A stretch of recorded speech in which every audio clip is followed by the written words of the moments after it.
everyone, I hope your writing is going well. By the way, here's our little monster that you guys keep wanting to see.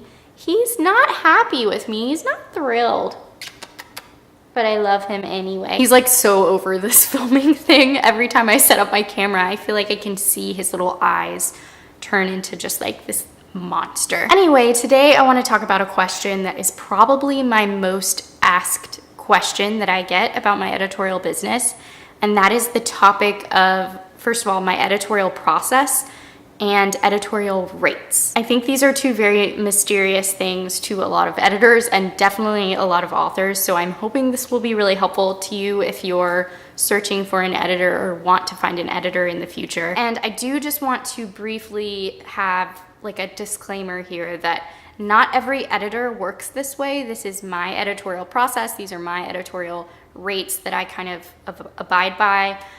So don't have that same expectation for someone else. Just kind of general disclaimer. Some editors work by an hourly rate, some work by a per word rate. So there are many ways to do it.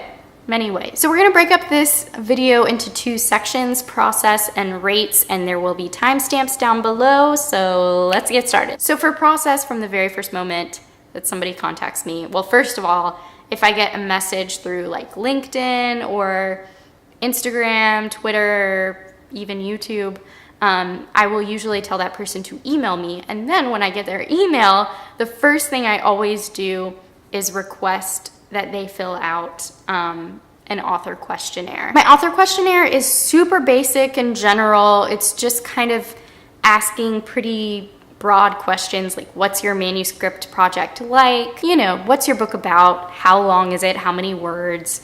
Do you have a timeline or a deadline? Do you have a general budget in mind? Have you ever worked with an author or an editor before? Do you know what type of editing service you want or need? Also, publishing goals. Do you plan to pursue traditional publishing, self-publish? Do you want to find a literary agent? All of these are kind of questions that some authors have thought through and some haven't, and that's fine. But yeah, I ask these questions up front, and I think that they're really helpful for two reasons. First of all, and I think this is a potential helpful hint for other editors out there, having an author questionnaire in my hands helps me figure out who's really serious about hiring an editor. I think there are a lot of authors out there who are just trying to get information, which is totally fine and understandable. But understanding who's ready to hire an editor and who's just kind of reaching out to learn more about what that process would be like. I don't know, it's just helpful to be able to distinguish between the two. Sometimes authors think that it's time and they're ready to contact an editor, but they have several months before their project's going to be complete. And also, this author questionnaire helps me figure out early on if I would be the right fit, the right editor for this project. Some of you guys know that I'm a firm believer in matching writers with editors. I don't think that every editor is right for every writer. There are some books out there that would not benefit from my writing style or skill set or expertise, and that's totally fine. I actually find that authors tend to appreciate when I say, hey, I may not be the right fit for your project, but I can try to help you find somebody who will be the right fit. And I don't always find that person, but usually I'm able to point them in the right direction. So once I've received an author questionnaire and I feel like I could be potentially the right fit for their project and that they might still be interested in working with me, I will move on to the next step, and that is the sample edit. I'm gonna pause right here and just say that if you are in the beginning stages of finding an editor and that person is not willing to perform a sample edit for you, move on. Seriously, find somebody else. I really think it's a necessary courtesy, and I don't think that there's a better way to kind of figure out if you're the right fit for the project. And also to gauge an accurate quote. It's kind of like an editor's audition. There's really no other way that an author can know how good you are at what you do. And I think that a lot of authors get taken advantage of because editors aren't willing to perform sample edits, and that's really too bad. It's a way for editors to demonstrate their skill and their knowledge. So when I perform a sample edit, I usually request no more than like 5 pages.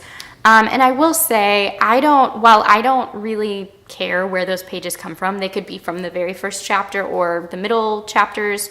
I will say that the first few chapters of a manuscript tend to be more polished than the rest of the manuscript. So if you're an editor and you're trying to come up with the most accurate quote, you may want to request pages from a middle chapter just to get a better idea.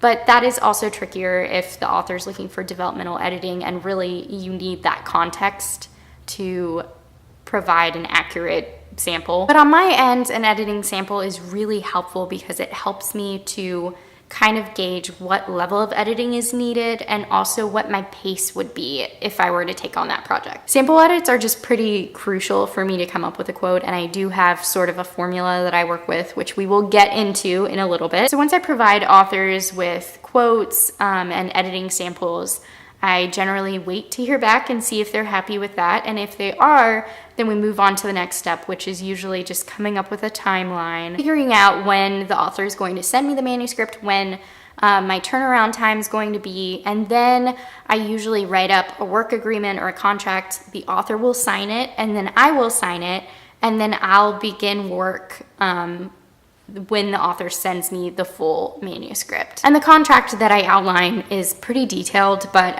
in general, I discuss the rates that we agreed upon, the agreed upon turnaround time, and the level of editing and what that entails, basically. And also, this is another tip for editors. I usually request that the author suspend work on that current project so that I have the most updated version of the manuscript. So now let's get into rates. I always tell my authors that my rates fall in line with the industry standards, the EFA industry standards as listed on their rates page. So I will link that in the description down below. This has been the most helpful resource in my business. It's super helpful to consult this page and to point authors to it, especially authors who are maybe first-time authors and they have no idea what an editor costs. Even if they don't have a budget in place, I find that it's just really empowering almost to give an author this page and say, all of my rates fall in line with the EFA industry rate standards. And they then have the power to take that and continue on with their search for an editor and to kind of have something to compare it to. Common editorial rates for a project are sometimes flat rates or hourly rates, and they vary considerably based on the nature of the work.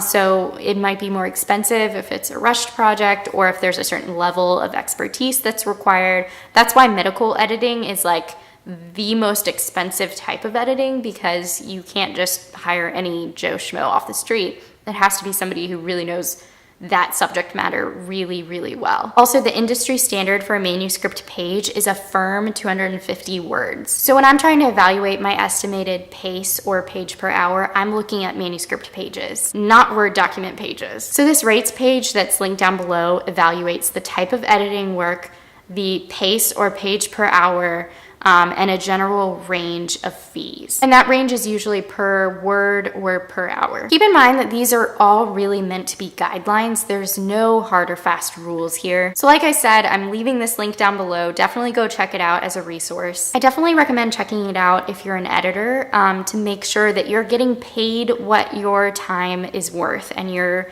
expertise is worth. Know where you stand, know what you're willing to pay, what you're willing to accept, and then you can make informed decisions based on those ranges. So I'm not going to go down the whole list and read it because you can clearly look at it yourself.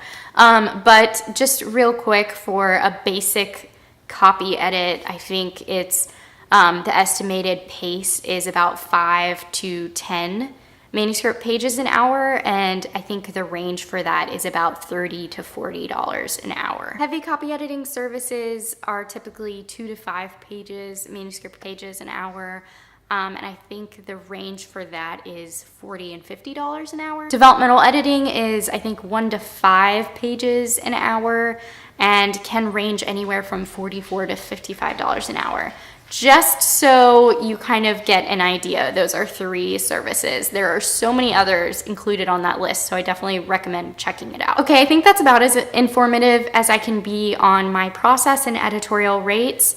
I hope that's helpful to you. Thanks so much for watching, and I will see you tomorrow. Bye.